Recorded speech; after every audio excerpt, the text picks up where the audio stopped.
महिलाओं के खिलाफ हिंसा का बढ़ता ग्राफ। जमात-ए-इस्लामी हिंद का महिला विभाग देश में महिला विरोधी हिंसा, उत्पीड़न, यौन हमलों और हत्या के बढ़ते मामलों पर गहरी चिंता व्यक्त करता है। भारतीय समाज में महिलाओं के प्रति गहरी सामाजिक असमानताएं, स्त्री द्वेष, पूर्वाग्रह और भेदभाव स्थिति को और भी जटिल बना देते हैं, विशेषकर जब बात उपेक्षित वर्गों जैसे दलितों, आदिवासियों, अल्पसंख्यकों और विकलांग महिलाओं के खिलाफ यौन हिंसा की हो। कोलकाता, पश्चिम बंगाल में आरजी कर अस्पताल बलात्कार और हत्या। गोपालपुर, बिहार में 14 वर्षीय दलित लड़की के साथ सामूहिक बलात्कार और हत्या। उधम सिंह नगर, उत्तराखंड में एक मुस्लिम नर्स के साथ बलात्कार और हत्या तथा बदलापुर, महाराष्ट्र के एक स्कूल में 2 किंडरगार्टन बच्चियों के साथ यौन उत्पीड़न जैसी घटनाएं साबित करती हैं कि हमारे देश में महिलाओं और लड़कियों के प्रति मानसिकता और दृष्टिकोण पर गंभीर आत्मनिरीक्षण की आवश्यकता है। केरल में आंशिक रूप से जारी हेमा समिति की रिपोर्ट से पता चलता है कि मनोरंजन उद्योग जैसे अत्यंत उदार कार्यस्थलों पर भी महिलाओं की सुरक्षा में कमी है।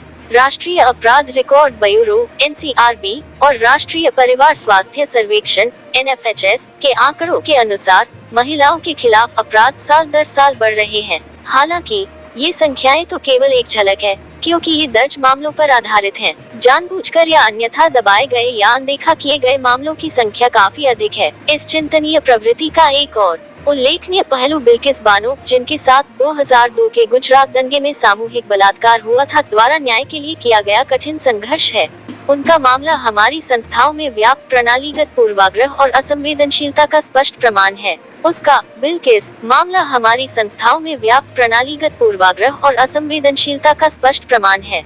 ऐसे जघन्य कृत्यों में अपराधियों की रिहाई सुनिश्चित करने के लिए राजनीतिक प्रतिष्ठानों के प्रयास राजनेताओं की परेशान करने वाली जटिलता को और उजागर करते हैं। हाल ही में ADR की रिपोर्ट, जिसमें चौंकाने वाली बात यह है कि वर्तमान में 151 मौजूदा सांसदों पर महिलाओं के खिलाफ अपराध के आरोप हैं, इस तथ्य को और मजबूती देता है।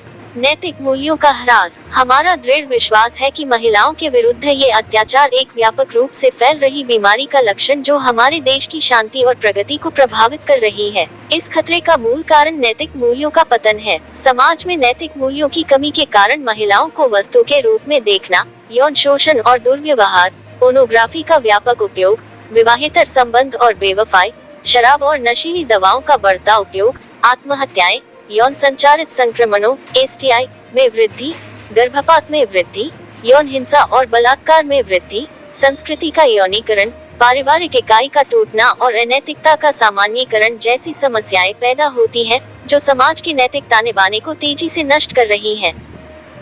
इसके अलावा कुछ समुदायों और जातियों को अधीन करने और उन पर हावी होने की इच्छा से प्रेरित सांप्रदायिक और जाति आधारित राजनीति का बढ़ता प्रभाव स्थिति को और खराब कर रहा है।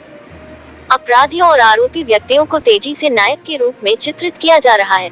उनके अपराधों को न केवल माफ किया जा रहा है, बल्कि उनका जश्न भी मनाया जा रहा है। हमें सांप्रदायिक और जातिगत घृणा के विरुद्ध भी जागरूकता बढ़ाने की आवश्यकता है, ताकि समाज और उसके मानदंड इन्हें घोर अनैतिक और चरित्रहीन कृत्य के रूप में पहचाने, जिनकी प्रशंसा करने की नहीं, बल्कि कड़ी निंदा करने की आवश्यकता है। हमारा युवा वर्ग अराजकता, अकेलेपन, हताशा और तनाव से ग्रस्त है, जो उनकी उत्पादकता और प्रगति को प्रभावित करता है। सबसे बुरी बात यह है कि जिसे पहले अनैतिक और चरित्रहीन माना जाता था, अब सामाजिक रूप से स्वीकार्य होता जा रहा है। जो काम लोग पहले अंधेरे में या लोगों से छिपाकर करते थे, अब वह बिना किसी शर्म या अपराध बोध के सार्वजनिक रूप से किया जा रहा है। समाज में उनके तेजी से फैलने में अनैतिक गतिविधियों के पक्ष में कानून का योगदान भी है। इस मूल कारण नैतिक मूल्यों में गिरावट को दूर करके ही हम समाज में सार्थक परिवर्तन ला सकते हैं। सितंबर 2024 में जमात का राष्ट्रव्यापी अभियान नैतिकता ही स्वतंत्रता है। हम सितंबर 2024 में नैतिकता ही स्वतंत्रता है विषय पर 1 महीने का अभियान आरंभ कर रहे हैं।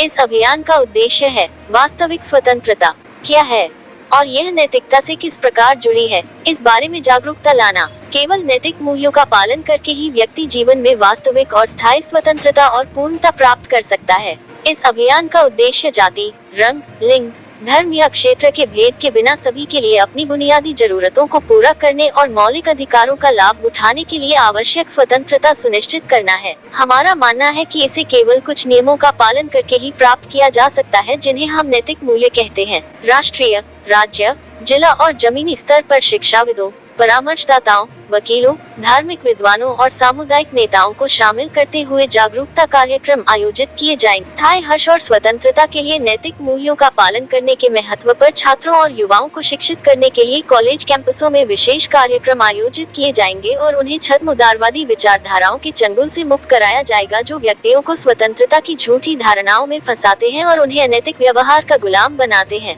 प्रत्येक धर्म और संस्कृति में समान नैतिक मूल्यों पर सार्वजनिक चर्चा के लिए विभिन्न धर्मों के विद्वानों को शामिल करते हुए विशेष कार्यक्रम आयोजित किए जाएंगे। अस्सलामु अलैकुम, मैं ज़मीर अहमद अंसारी और आप देख रहे हैं जेड न्यूज़ फॉर यू।